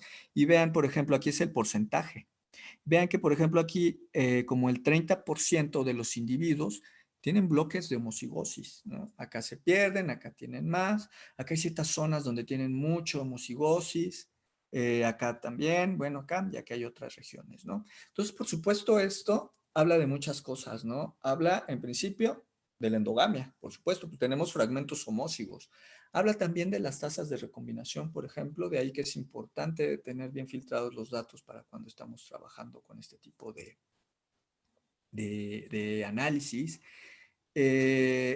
Aquí viene una pregunta interesante. Este pico de aquí, por ejemplo, en el caso de una especie domesticada, pues nosotros esperaríamos, por ejemplo, en un rasgo de interés, ¿no? Cuando estamos hablando de selección, pues que vamos a tener ciertos fragmentos, por ejemplo, el gen o la región que codifica para un fruto más grande, ¿no? Y cómo de manera artificial nosotros seleccionamos este carácter o este conjunto de genes, pues vamos a esperar que en estas regiones también encontremos una homocigosis muy particular, ¿no? Entonces, bueno, estos análisis no solo sirven para la detección entonces de endogamia, que es lo que nosotros estamos hablando, pero también sirven efectivamente para encontrar ciertas señales que podemos encontrar ciertas señales que pueden estar en nuestros genomas. Bien, qué bonito. Entonces, por cromosoma, para una de las especies, pero vamos a ver cómo se ve cuando nosotros ya lo hacemos a nivel de las especies. Nuevamente tenemos aquí radicans, ¿se acuerdan? La que decíamos que eran la más endogámica, este es Chordata, la que es menos endogámica, y esta es fetidísima, que es como más o menos endogámica, que no es endogámica, ¿no? Tampoco, que es negativo, exceso de heterocitos, listo. Aquí están entonces la frecuencia de los bloques de ligamiento. Esto sí ya es el genoma completo. Cada uno de los colores representa cada uno de los cromosomas, es decir, cada uno de estos puntitos es un bloque de 10.000 pares de bases. Se acuerdan que entonces yo lo que quiero es encontrar 10 sitios homózigos en 10.000 pares de bases. Y miren, entonces se ve muy claro, por ejemplo aquí, que tenemos niveles más altos o una frecuencia más alta de bloques de homocigosis en esta especie. En comparación de estas dos se ven prácticamente igual. Entonces, características de este análisis. En principio, es necesario tener una referencia. como ustedes ya se lo pueden imaginar. Necesitamos saber entonces en dónde se encuentran cada uno de los SNPs, pero no solo necesitamos saber en dónde se encuentran cada uno de los SNPs, es importantísimo también saber la distancia que hay entre estos SNPs. Yo le estoy diciendo, bueno, estamos considerando 10 marcadores homózigos en un fragmento de 100.000 pares de bases. Pues por supuesto, entonces necesitamos tener perfectamente mapeados todos los marcadores, ¿no? Para poder estimar esta distancia, estos bloques. No obstante, uno de los problemas con esta es la selección de parámetros. Es un tanto arbitraria, porque en este caso, bueno, yo dije, bueno, son 10 SNPs homózigos en un fragmento de 100.000 pares de bases, ¿no? Pero pude haber dicho, bueno, 25 homózigos en un fragmento de 50.000, etcétera, ¿no? Esa es una de las críticas que se le hacen a este tipo de análisis, que muchas veces pues, no son tan comparables. La selección de estos parámetros no es tan comparable entre trabajos, a pesar de que hay ciertas sugerencias para poder establecer el tamaño, el número de SNPs homózigos consecutivos que tenemos que considerar en un cierto fragmento. Esto hace que no siempre sea tan comparable entre trabajos, ¿no? Pero algo que también, bueno, que se puede estimar a partir de estas corridas es esta, que es también, bueno, también se llama F, y la endogamia a partir de las corridas de homocigosis, que no es más que la sumatoria de todos los fragmentos que fueron detectados con en este caso con 10 SNPs homózigos de manera consecutiva y el largo total del genoma, ¿no? Bien, está bastante sencillo, está bastante bonito, y esto nos permite entonces obtener un estimado que es comparable a una FIS. Aquí está, miren, está bien padre. Entonces tenemos otra vez radicans, tenemos un índice de endogamia calculado por corridas de homocigosis. Aquí le vamos a hacer FRO, le voy a decir así, no RO de la letra, sino ROH. Entonces la FIS, miren, otra vez, aquí tenemos los estimados de FIS. Y aquí tenemos los estimados de usando las corridas de homocigosis. Miren, esto está muy bonito. Entonces, vemos de entrada que esta es una medida de endogamia. Vemos otra cosa interesante, ¿no? Que a pesar de que los valores son diferentes, vean que guardan cierta proporción con los valores de FIS, ¿no? Entonces, la que tiene más endogamia, pues es esta. Luego, la que tiene menos endogamia sería esta, es el que tiene el valor menor. Y esta, pues es como más o menos intermedia. ¿Ok? Eso está bonito. Pero además, ¿qué otra característica tenemos con estos análisis? Que vean que se pueden hacer estos gráficos de violín, en donde se puede ver la distribución de estos valores de endogamia. Y está muy bonito porque vean que, por ejemplo, aquí tenemos que la mayoría de individuos tienen un valor de FRO como de 0.25, este sería como el nivel de endogamia la mayoría, pero hay algunos individuos que tienen un nivel muy alto de endogamia, hasta de 0.5 para este estimado. Vean que tenemos acá. Tenemos entonces además otros que tienen menos. Y esto seguramente les debe de estar recordando justamente a lo que vimos aquí. Tenemos unos que tienen un montón, otros que tienen menos. Tenemos todo un gradiente de nivel de endogamia en función del relatedness. Y esto también lo vemos justamente aquí. Vamos a ver con el que tiene menos endogamia. Vean cómo se comporta. Bueno, que tiene menos endogamia de acuerdo con la FIS. Vean entonces que sus valores de FRO, FRO se encuentran, es más compacto. Tiene menos varianza en ese sentido, tiene también algunos individuos que se encuentran poco o nada emparentados, pero en general tiene estos niveles, ¿no?, de endogamia. Y por último, el que se encuentra más o menos intermedio, cucurbita fetidísima. Vean que nuevamente tenemos algunos que se encuentran más relacionados que otros, pero tenemos todo un gradiente, ¿no?, hasta algunos que se encuentran poco o nada relacionados. Vean, está padre, ¿no? Entonces, otra vez viene la pregunta, bueno, ¿hay endogamia entonces en estas especies? Entonces aquí, pues es claro, pues sí, ¿no? Hay unos que son muy endogámicos. Aquí podríamos decir, bueno, sí hay, pero poquita. Y por ejemplo, aquí podríamos decir, bueno, sí hay, pero un poquito más con respecto a esta, ¿no? O un poquito menos, bueno, bastante menos con respecto a esta. Entonces, vean la información que nosotros podemos obtener de nuestros datos y vean que esto también es mucho más descriptivo, porque entonces, si bien tenemos estadísticos de resumen, que es el nombre que colectivamente llamamos a todos estos índices, vean que estos, si bien nos dan una señal global de lo que está pasando en la especie, vean que nosotros podemos ver a nivel más fino gracias a todos estos análisis, gracias a los análisis genómicos, que es finalmente lo que trata este curso, ¿no? Nosotros entonces podemos ver los niveles de endogamia y cómo se distribuyen, además, que no todos los individuos, que no todas las poblaciones tienen potencialmente los mismos niveles de endogamia. ¿De agua alguien tiene una pregunta hasta ahorita?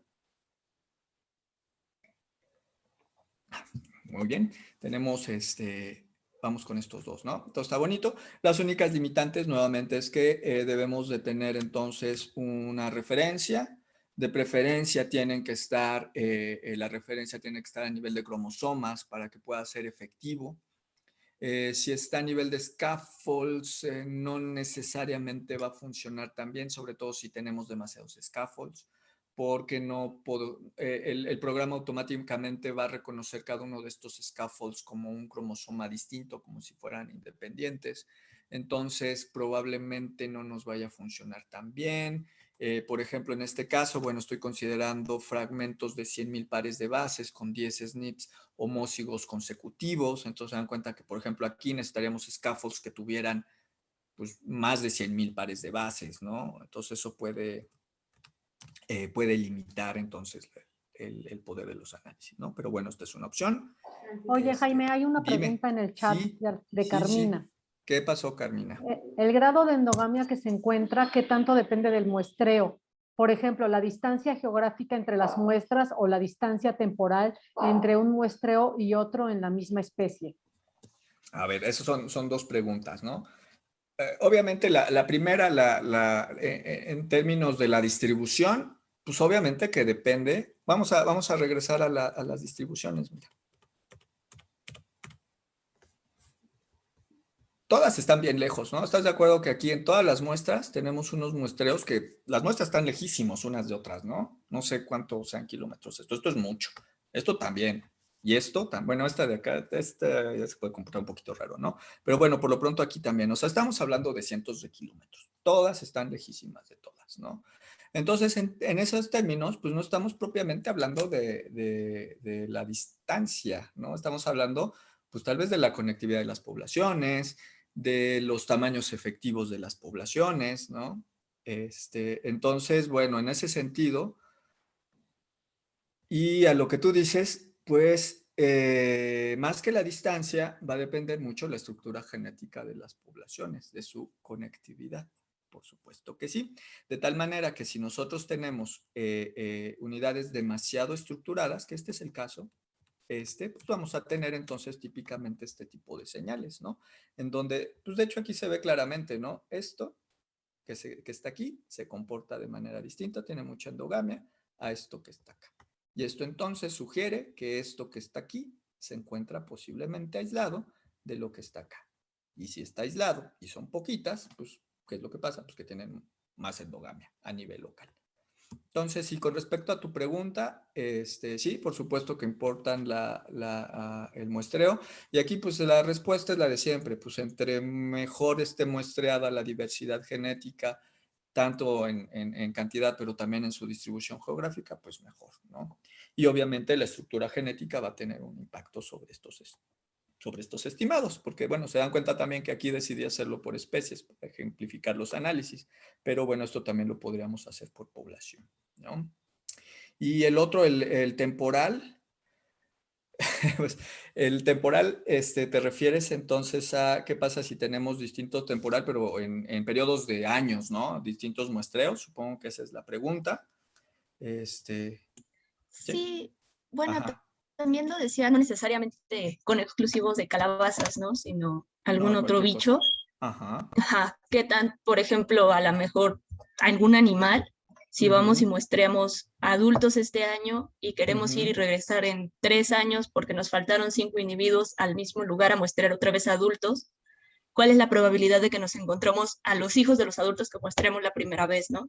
O sea, como qué tipo de control en ese sentido tendríamos que tener y qué tan válido sería regresar por muestras al mismo lugar y medir cosas de endogamia.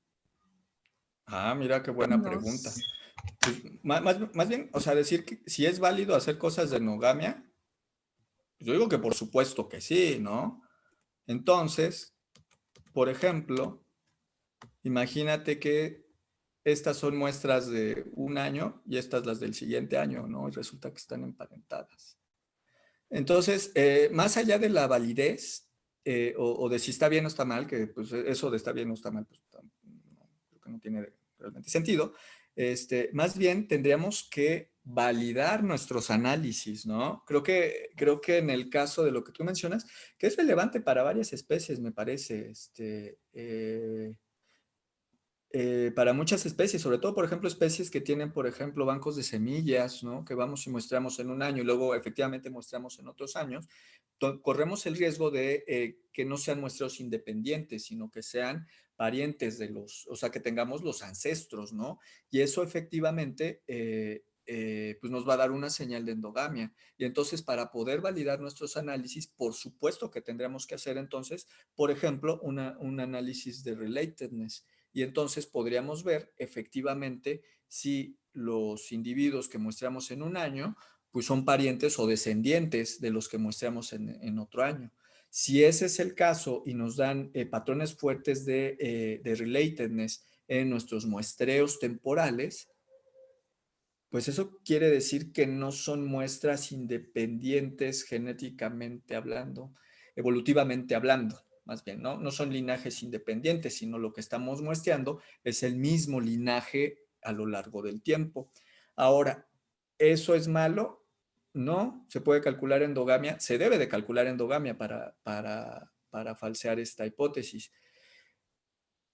Y si me lo preguntas porque tal vez sospeches de alguien que tenga un set de datos de ese estilo, se pueden hacer otro tipo de análisis, ¿no? Como por ejemplo cosas de comportamiento de tamaño efectivo a lo largo del tiempo. Qué dilema, ¿no? Bueno, espero haber respondido tu pregunta. Sí se vale. Muchas gracias. Y sí es importante hacerlo. Entonces es vital, ¿no? Qué bueno que lo mencionas. Todos los que hagan análisis de este tipo, tomen en cuenta, ¿no? Esta escala temporal, ¿no? Y vean que si muestraron en distintos años, lo primero que tenemos que fijarnos es que no sean parientes, ¿no? Híjole. No sé, me quedé pensando, pero creo que no hemos incurrido demasiado. Una vez incurrimos en eso, pero era la intención. Bueno, las corridas de homocigosis, ¿no? Entonces, otra vez, platicando entonces de esto, ¿hay endogamia o no entonces en las especies? Es la pregunta original. ¿Hay endogamia o no en las especies? Ok, sigamos con esa idea. ¿Habrá endogamia o no? Muy bien, otros análisis que pueden hacerse son los análisis que se conocen como de endogamia, índices de endogamia genómica, llegan a tener varios nombres, ¿no? La idea es que se hacen análisis de FIS, pero a nivel individual. Se pueden hacer de muchas maneras. De hecho, bueno, hay un montón, hay muchas variantes. Ahorita, de hecho, estaba para la presentación, yo estaba revisando un artículo donde hacen una revisión de todos estos estimados y conté, ahorita les digo, si lo tengo aquí a la mano, conté 26 distintos estimados, bueno, que son parecidos, pues, pero 26 maneras distintas de estimar estos, ¿no? Entonces, bueno, esto es importante, primero tomarlo, por supuesto que tomarlo en cuenta para cuando ustedes hagan su análisis, que hay muchos y pueden tener distintos valores, ¿no? Generalmente, bueno, pues estos siempre son relaciones entre la cantidad, como justo lo que habíamos platicado ahorita al inicio, estimar la cantidad de endogamia a nivel individual, que generalmente se basa en la cantidad de marcadores heterózigos y homózigos que tiene un mismo individuo. Entonces, estas proporciones nos pueden dar un nivel de, una idea del nivel de endogamia que tienen. Por supuesto, tiene que haber una medida de estandarización, ¿no? Por ejemplo, considerar todos los marcadores heterózigos que hay en la población y con respecto a esto, ver cuántos heterózigos y cuántos homózigos tiene cada uno de los individuos. Si tienes menos de lo que tiene toda la población, pues esto sugiere que puedas tener, por ejemplo, endogamia. Entonces, nuevamente, hay muchas variantes, ¿no? Algunas se basan en estados alélicos ancestrales, lo cual es bastante interesante, nada más que el problema de tener el estado alélico ancestral, pues es que necesitamos algo así como un grupo externo para poder saber cuál es el estado alélico ancestral, o bien algún pariente o algún pedigrí para saber cuál es el alelo ancestral, el que estaba primero, y cuál es el derivado, ¿no? Pero con esta información, no todas necesitan esto, pero bueno, con este tipo de información, entonces nosotros podemos, como le estaba mencionando, obtener unos estimados de endogamia a nivel individual, lo cual hace que sea también bastante interesante la estimación de estos. Y, por ejemplo, esta es una de las variantes que les decía que hay de índice de endogamia a nivel genómico o índice de endogamia genómico, también le suelen llamar. Por ejemplo, aquí da este de negativo de menos 0.095, este de menos 0.14 y de 0.97. ¿Ok? Otra vez vean que a pesar de todo, la FIS clásica en sensu right sigue guardando relación con las demás. Nuevamente, aunque estos valores sí van saliendo negativos, también se interpretan de otra manera. Este valor realmente es una media de todos estos valores. Es lo único que se hace. Esta media también se puede calcular de distintas maneras. Se puede calcular por ventanas de marcadores para evitar sesgos. Hay distintas maneras que se pueden calcular de maneras estandarizadas, pero la interpretación es similar. Entonces, en este caso, por ejemplo, tenemos que a pesar de que todos siguen siendo, en este caso todos son negativos, nuevamente el punto 95, pues vendría siendo el que tendría un poquito más de endogamia, es el que se acerca más hacia cero. Entonces, bueno, este sería el que tendría un poco de endogamia. Estos análisis no explícitamente, no necesariamente se interpretan directamente como el FIS, pero bueno, al hacer las comparaciones, se dan cuenta que otra vez guardan las mismas proporciones. Estos análisis además tienen la característica de que si nosotros tenemos la posibilidad de saber cuál es el estado alélico ancestral, nos sirven para hacer una evaluación de la cantidad de variación genética que se puede ir perdiendo a lo largo de las generaciones. Es decir, que si nosotros sabemos cuáles son los estados alélicos ancestrales y de repente vemos que los descendientes o los hijos o los descendientes pues van teniendo estos mismos alelos en estado homózigo, nosotros podemos entonces tomar este tipo de medidas como una medida efectiva de la pérdida de diversidad genética. Pues se dan cuenta que es una manera distinta de medir la diversidad genética, porque no estamos hablando propiamente de la heterocigosis, sino estamos hablando del aumento de la homocigosis debido a los apareamientos entre parientes. Entonces, estas medidas también son muy interesantes, se utilizan en muchos análisis.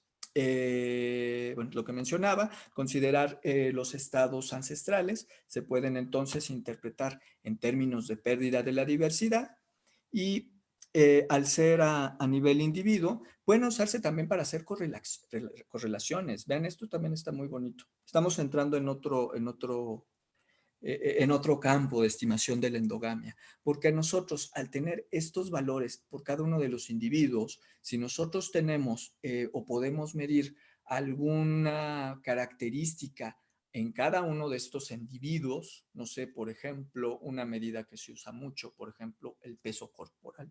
¿No? Imagínense el peso corporal, puede ser una medida, pues no de sobrevivencia propiamente, pero bueno, peso corporal al nacer, perdón.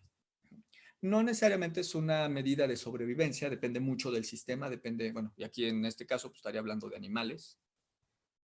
También tal vez de plantas, ¿no? El peso de la semilla, volumen de la semilla. Bueno, en términos de animales, ¿no? El peso corporal.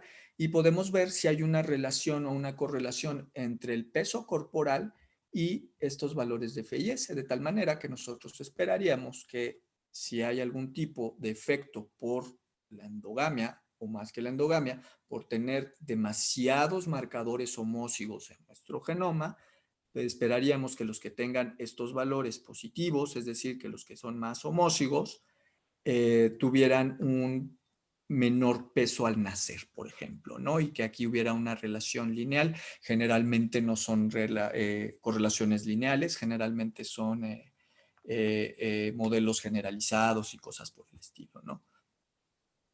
Miren, está interesante, ¿no? Que incluso con datos genómicos podemos entonces estimar, que es lo que vimos justamente al principio, ¿no? Que se pueden estimar entonces los valores de FIS o de endogamia a nivel individual y se pueden hacer muchas cosas con eso. El siguiente, que este es justamente el que es... Ay, perdón. Uy, ya, disculpen.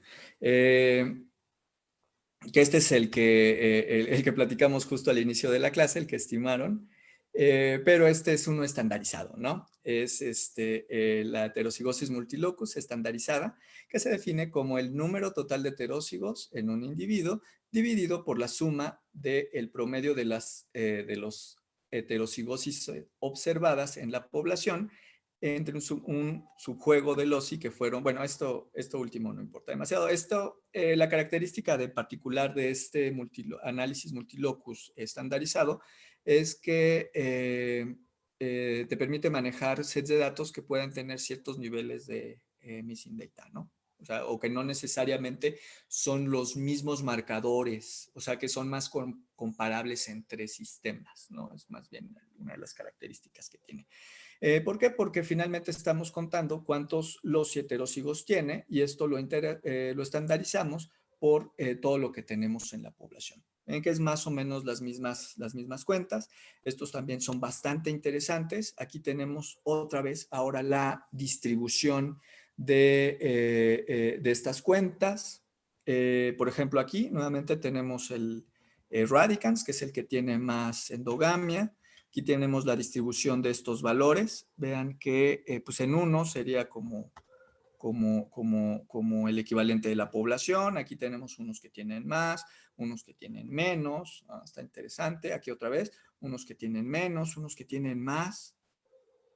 ¿Ya vieron? Está interesante, ¿no? Porque habíamos dicho que pues, el más endogámico pues, era este, ¿no? Pero miren, acá tenemos también una colita más o menos larga. Por ejemplo, en pues tenemos ahora sí una tendencia, vean la distribución, que se encuentra, aquí está el 1, perdón, lo debía haber marcado, ¿verdad? Espero que lo alcancen a ver. Aquí está el 1, si bien tiene una fuerte tendencia hacia este lado, vean que el valor es de 0.8, ¿no? Mientras que, por ejemplo, este es el de 0.7, pero tiene también una distribución de este lado, o sea, tiene de los dos. Entonces, vean también los patrones que podemos estar viendo también a nivel individual. Dan cuenta que ya estamos viendo FIS, que es como un estadístico de resumen a nivel global. Vimos también relatedness, que finalmente es la comparación entre individuos. Vimos que lo podemos calcular a nivel genoma, a nivel de un cromosoma. Podemos ver la cantidad de endogamia en función de cuántos marcadores homózigos se encuentran de manera sucesiva en un fragmento del genoma. Y, por ejemplo, aquí, en estos tipos de análisis, lo estamos estimando en función de la proporción de homocigos y heterocigos que puede tener un individuo. ¿Okay? Y estos son los valores.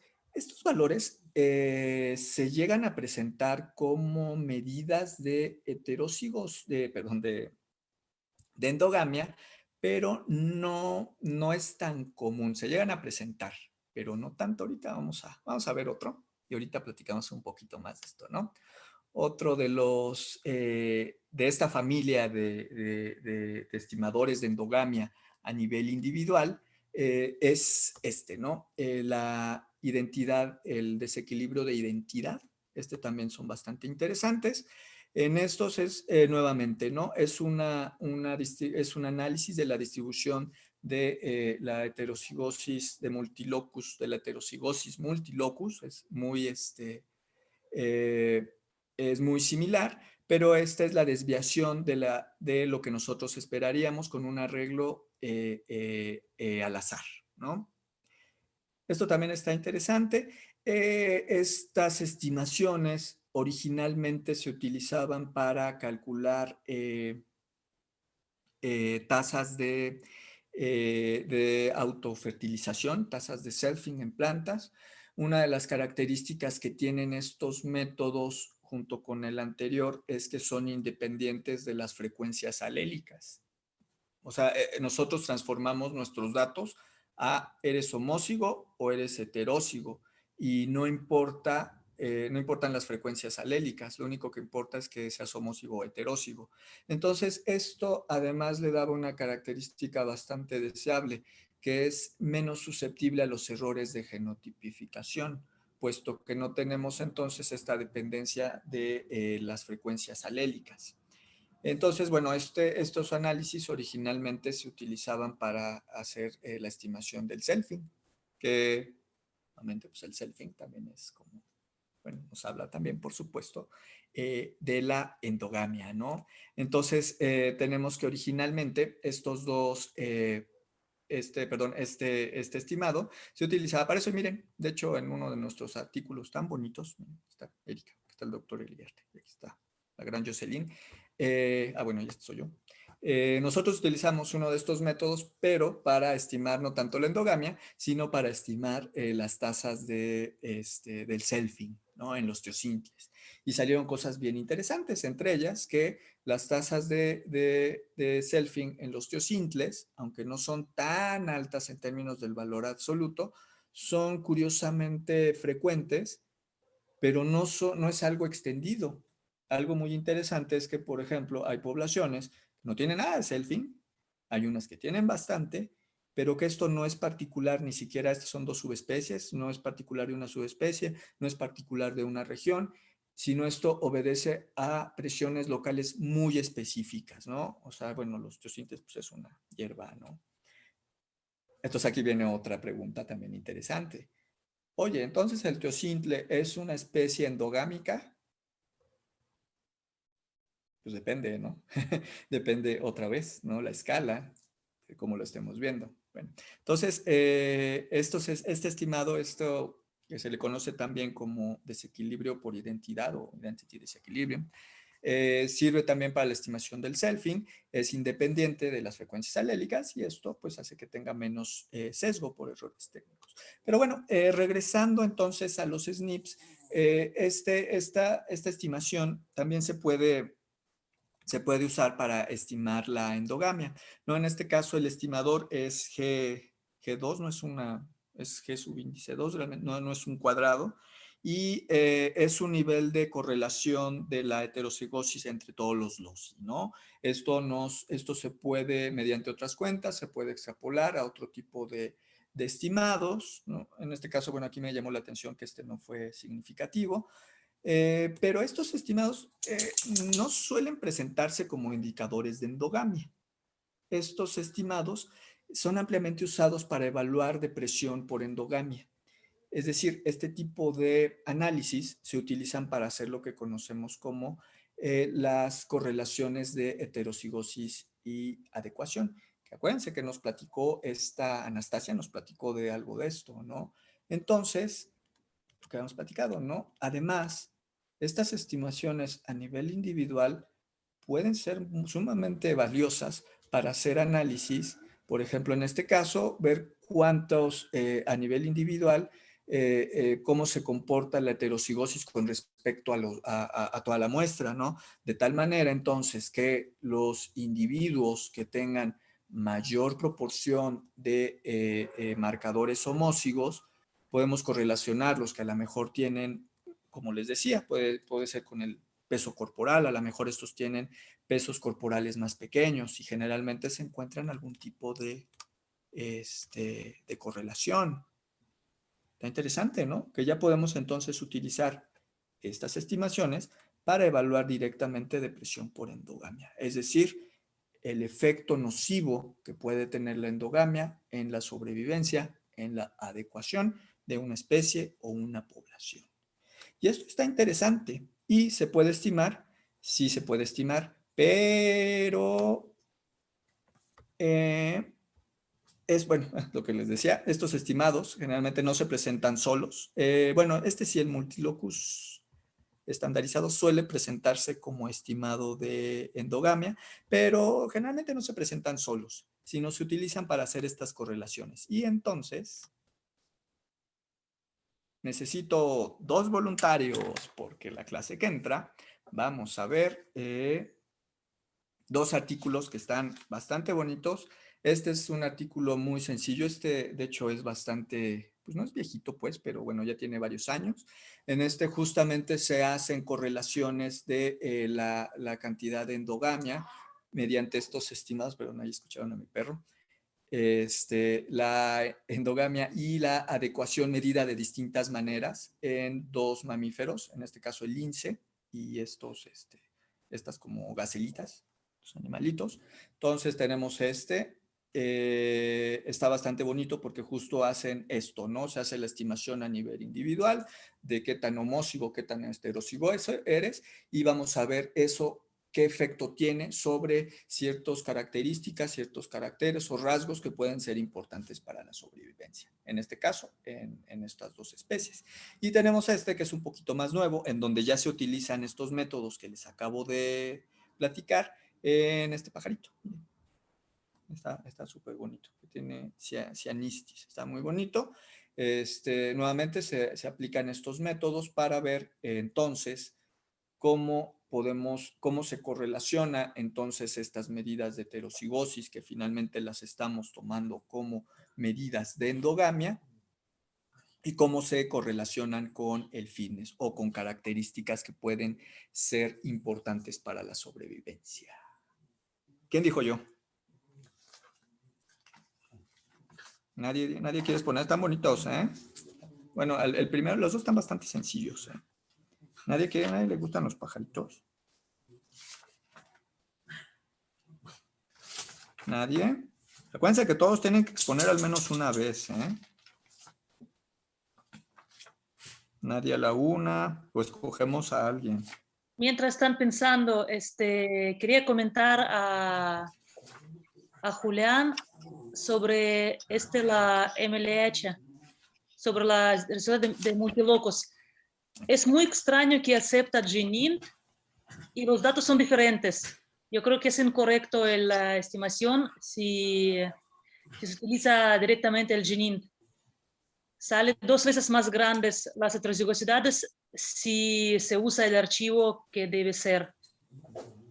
Entonces, y en el paquete de InbredR, ahí explica cómo generar tu archivo de entrada. Es lo que comentó Jaime, que se tiene que hacer heterocigoto o el homocigoto. Entonces, algo de raro está leyendo con el GNINT y no sé por qué no sale error. Pero si hay como un comando para checar si está correcto tus check data, la función, para ver si tus datos están correctos. Entonces, habrá que cambiar, no se puede, vaya a estimar con el GNINT. Con el GNINT, no se puede. Entonces, lo que le estoy dando de comer a InbredR no es el buen archivo, o mi objeto GNINT está mal inclusive. No, tu objeto GNINT está bien, Okay. pero por ejemplo, si tú entras en el paquete InbredR, tiene una función que se llama checkData. Y si tú pones tu objeto GNINT, dice que error, que data contiene más de 3 elementos. Entonces no es correcto. Okay. Y ahí tiene un vignette que explica cómo preparar el input file para este paquete. Y es bien fácil, nomás tienes que seguir los pasos muy fácil. Entonces, pero no entiendo por qué no da error cuando corres el MLH. Okay. Sí. Sí, de hecho, en la clase que entra, vamos a ver unas líneas de comando para que ustedes lo hagan pues yo digo que lo hagan con el archivo que les dio Anastasia, con ese BCF, a partir de BCF. Oye, Anastasia, perdón, ¿está anotado ese BCF con cromosoma? No. Entonces no pueden hacer las corridas, pero sí van a poder hacer lo de Implet R. Les voy a pasar entonces la siguiente clase, los vamos a ver. Ahorita no, porque ya se les juntó mucho y pues, teóricamente iban a entregar la práctica pasada el jueves, pero les di más chance. Pero bueno, entonces la clase que entra, vamos a ver unas pequeñas líneas de comando para, pues para que hagan esto que les mostré, para que ustedes también lo puedan hacer con sus juegos de datos, ¿no? Y oiga, no se hagan, a ver quién va a exponer, ándele, o escogemos a alguien al azar. Carmita ya se Están ofreció. bonitos. Ah, ya se ay, mira, yo peleándoles y ni me he dado cuenta. Ah, ya avísame, yo regañando. Ya me hicieron sentir mal. A ver, ¿qué pasó? ¿Quién dijo quién? ¿Quién quiere cuál? Yo, Carmina, quiero el Tú, Carmina. primerito. ¿Tú, Carmina, el de los linces? ¿Y el del otro bichito? Ok. Sí. Carmina. Carmina. Y el otro, el del pajarito, mira, que está bien bonito, ¿eh? Si quieren yo, Monse. Monse. Ok, perfecto, Monse. Listo. Entonces, ya saben, para la siguiente clase están cortitos. Ya saben que yo funciono con exposiciones breves, media horita, un tiempito para discutir y vamos a ver de manera práctica cómo hacer estos análisis. Esto que les acabo de presentar, pues vamos a ver cómo se hace, ¿no? Con un set de datos. Yo lo voy a hacer con mis datos, pero, bueno, veo la manera de hacerles llegar un juego de datos que tenga cromosomas. Sí.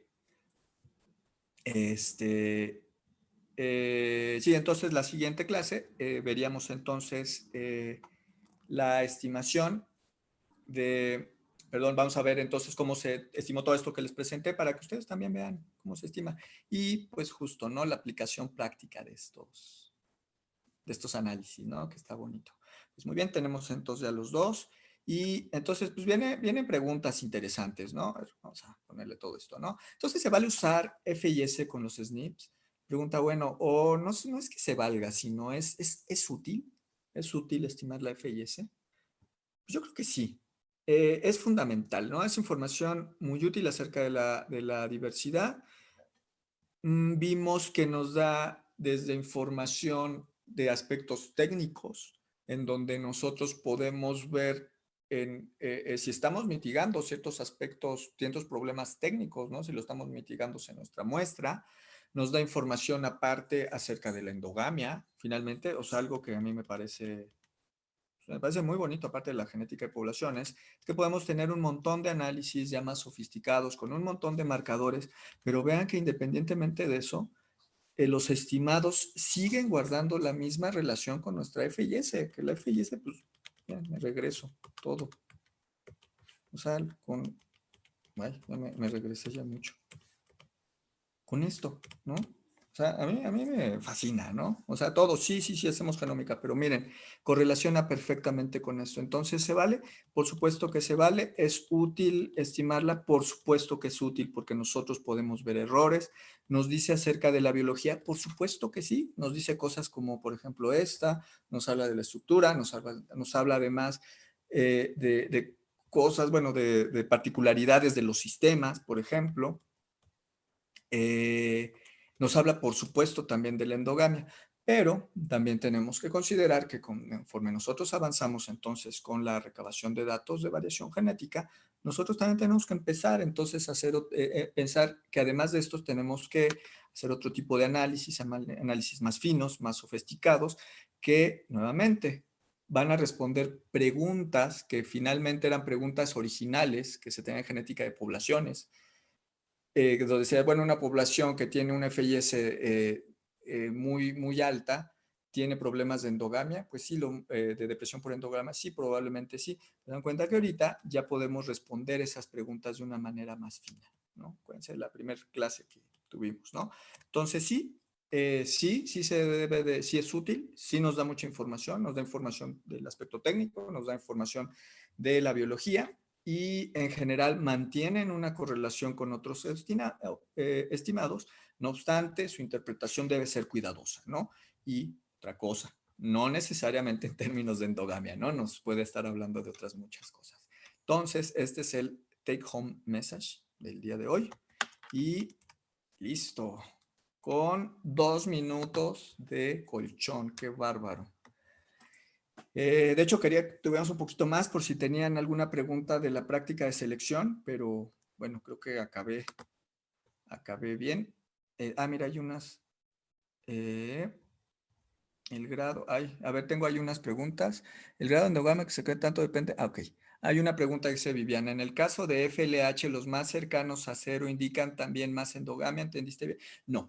Los FLH se interpretan de la misma manera que la FS. Si es de cero, quiere decir que tienes un equilibrio entre la cantidad de homócigos y heterócigos, es decir, no hay endogamia. Si tienes valores positivos, quiere decir que tienes mucha endogamia. Si tienes valores negativos, quiere decir que no tienes endogamia. Pero estos estimados son relativos a la cantidad de variación genética que tienes en tu muestra total. ¿Qué quiere decir esto? Que si tú tienes una especie que de por sí tiene niveles o proporciones altas de homócigos, esto te puede sesgar tus estimados. Entonces, digamos que la interpretación de estos estimados del FLH va a depender de varias cosas, de la cantidad de homócigos, bueno, de cómo se distribuye la diversidad de manera implícita en tu sistema, pero también va a depender mucho, bueno, de la variante que escojas. En este caso, esta la calculé con Plink, entonces es una variante distinta. Pero entonces, como ahorita lo estamos haciendo de manera comparativa, pues sí, entonces el que es menos negativo, lo estoy diciendo de la manera más complicada. El que se acerca más a cero, el que se acerca más a lo positivo, vendría siendo el que tiene más endogamia. ¿Okay? Entonces, el que se acerca, en este caso no tenemos valores positivos, pero entonces el que se acerca más hacia cero, que es lo que está más cercano a lo positivo, sería en nuestro sistema el que tiene más endogamia. ¿Okay? Ojo, cuidado con, y es muy válida la pregunta, porque la interpretación no es tan transparente como una FIS o como la FHO. No es así tan directa, sino también depende del sistema y depende de lo que estés tú comparando. De ahí que este tipo de estimados sí se suelen presentar como estimados de endogamia. Algunos sí se llegan a presentar como el promedio y se presenta como, bueno, esto es una FIS y tenemos un exceso de heterócigos. Pero justamente por eso este tipo de estimados, pues más bien se utilizan para ver correlaciones con otros, con caracteres que pueden estar asociados a la sobrevivencia para ver depresión por endogamia. Y la próxima clase les voy a anexar un bonche de artículos y uno sobre una revisión de estos en partículas de los FL, bueno, de todos estos Fs, de los coeficientes de endogamia genómicos, como les llamas, toda una familia de estimados. ¿Ok? Bien, y el siguiente comentario dice, yo expongo uno. Muy bien, Carmina. Y listo, ¿alguna otra pregunta? Yo quería dejar unos minutos para ver algo de la práctica, pero ahora sí, se me acabó el tiempo. Pero, acabamos la clase justo a tiempo. ¿Tienen alguna pregunta, dura, comentario? Si lo tienen, háganlo. Y si no, son libres. Hay unas orejas de perro. Voy hablando de orejas de perro. ¿Dónde está el mío que tengo que estarlo vigilando? Bueno. No, nada de preguntas. Bueno, pues. Yo solamente preguntaría, Dime, Julián. Claro. los reportes de lectura entonces para el próximo martes y la práctica para el jueves. Ok, me parece buen negocio. Sí, ¿es sí, así? como dijiste. Sí. Oh. O sea, espérame, se los envío en este instante a Erika. Listo. Como han visto, a mí no me gusta mandarlo a la misma clase porque luego lo están abriendo en este momento y luego no me ponen atención. Por eso no los envío cuando acaba la clase. Ya lo envié. Sí, efectivamente, si lo envío hoy, entonces el reporte sería para dentro de 8 días, es decir, dentro de 8 días, dentro de 7 días, dentro de 8 días suena como, así decían las abuelitas. O sea, para el otro jueves, ¿no? O sea, estos reportes, este control de lectura, o como le quieran llamar, esta opinión, me gusta mejor, no es control de lectura, es una opinión del artículo, sería para el 30 y la práctica la dejamos para el martes, o sea, para el 28, ¿sale? Listo. Las presentaciones también son para el martes, ¿verdad, Jaime? Las presentaciones, sí, las presentaciones para el martes, por favor. Sí, para cerrar este tema. Sí. No, para el martes. Sí, acuérdense que ustedes que hagan la presentación, pues no tienen que entregar este resumen. Yo acá llevamos, bueno, todos llevamos control de eso. ¿Algún otro comentario, duda, inquietud? Si no, pues muchas gracias. Nos vemos el martes. Descansen. Creo que va a llover. No se mojen. Bueno, si les gusta mojarse, mójense. Y nos estamos viendo. Gracias. Listo. Hasta Gracias. luego. Chao. Bye. Gracias, hasta luego. Bye.